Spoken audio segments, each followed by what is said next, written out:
அனைவருக்கும் வணக்கம். முருகனருள் ஜோதிடம். ராகு கேது பயிற்சி பலன்கள். மீனம் ராசி. மீன ராசிக்கு இதுகாலம் ராசிக்குள் இருந்த ராகு 12ஆம் இடத்துக்கும், ராசிக்கு 7ஆம் இடத்தில் இருந்த கேது 6ஆம் இடத்துக்கும் இடப்பெயர்ச்சி ஆகுது. இது உங்களுக்கு ஒரு நன்மையை தரும்.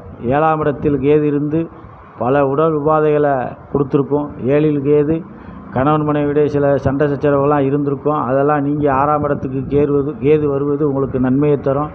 ராசிக்குள் இருந்த ராகு 12ஆம் இடத்துக்கு வருவது உங்களுக்கு நன்மை தான். இந்த 12ஆம் இடத்தை மே 11க்கு அப்புறம் குரு பார்க்க போகிறாரு ராகுவை, அதுவும் உங்களுக்கு நன்மை தான். இந்த ராகு கேது பயிற்சி மீன ராசி அன்பர்களுக்கு ராசியை விட்டு ராகு கடப்பதும், ராசிக்கு 7ஆம் இடத்திலிருந்து கேது கடந்து 6ஆம் இடத்துக்கு வருவதும் மீனராசி அன்பர்களுக்கு நன்மையைத்தான் தரும். எந்தவித கெடுதலும் பாதிப்பும் இல்லை. இந்த ராகு கேது பயிற்சி காலங்களில் ராகு கேது சம்பந்தமான ஆலயம் சென்று மீனராசி அன்பர்கள் வழிபட்டுவாங்க. நல்லதே நடக்கும்.